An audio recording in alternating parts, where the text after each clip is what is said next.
This is Brother West. This is Brother West coming back to you again with another word of encouragement to encourage you again. I got another doozy for you. I got another one. Before I give you the message, do me a favor. If you have, that's cool. But if you haven't, please subscribe in the right-hand corner. Please subscribe.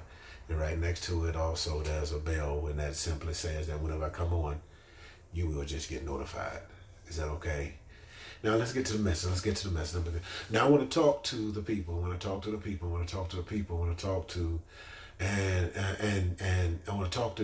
who have been forced to hide. You have been forced to hide. You're in a hiding place. You're in a cave. And what it is that it's like a facade. It's a facade. It's not the real you. And you've been forced to hide because of hurt, disappointment, rejection. Things happen to you that were so traumatic. Things happen to you that were so severe that you died. You're not you still stuck. That person, you ain't existing. You're still inside the bubble. You still inside the prison of that episode. You still there. You still hiding and see. And one of your covers is your mouth. You talk loud, or one of your covers is your anger. You're very temperamental. When someone says something to you, or it feels like they're getting closer to you in a certain way, then you'll show some type of anger. And that anger will push them away, or you're very emotional. You'll use your tears. You'll use your tears to manipulate a situation. Even in a situation where you know you're wrong, you will use your tears to deflect the conversation, to change the narrative of the conversation, where the person or the people or the situation isn't talking about you, but it's talking about something else, where you're free in the cover. See, you've become a consummate in a way, because you've learned how you're a pleaser. You've learned how to please whatever kind of situation and whatever kind of setting that you're in, because you taught yourself, you self-torture yourself how to do that, because of the hurt, because of that incident. From that one incident, from that one molestation, from your mother walking away from you, from giving you up for adoption, from your daddy not showing you love, from your daddy rejecting you, or your mother rejecting you and saying they're not yours because on a creep, where they were trying to not let someone else know that you were theirs, because it would have said that they were cheating. So you were raised in the midst of all kind of crazy stuff. Even some of you would say it that your mother died in your arms, your daddy died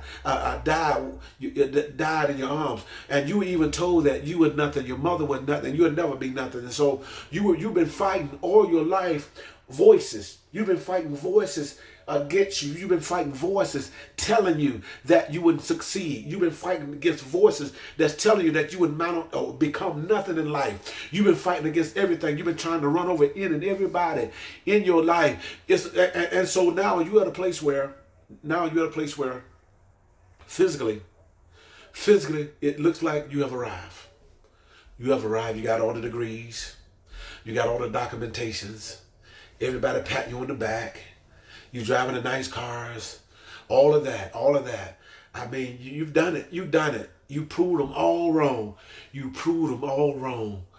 But the only sad thing about it, when you look back, you look over your shoulder, you look back.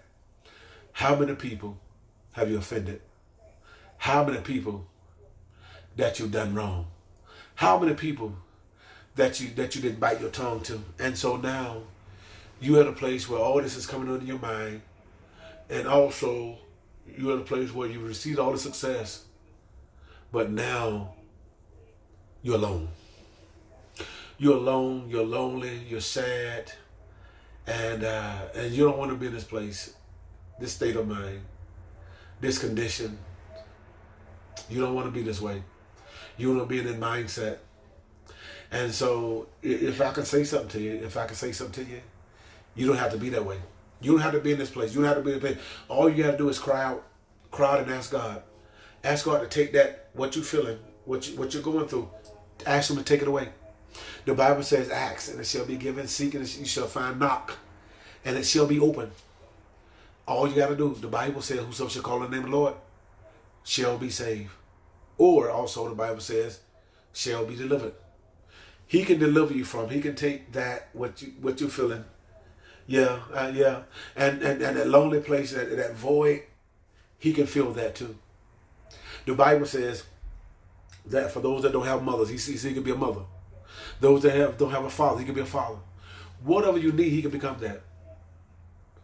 If you need comfort, he can become a comfort. He can become comfort to you. See, he can be touched. He understands what you're going through. He understands. He can feel your pain. He can see the despair in your face. He saw you crying late at night. Your pillow hid, you're underneath your pillow crying, saying, when will the pain end? When will it end?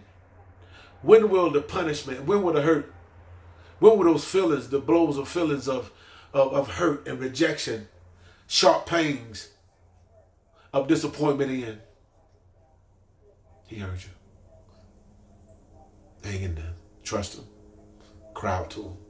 God bless you.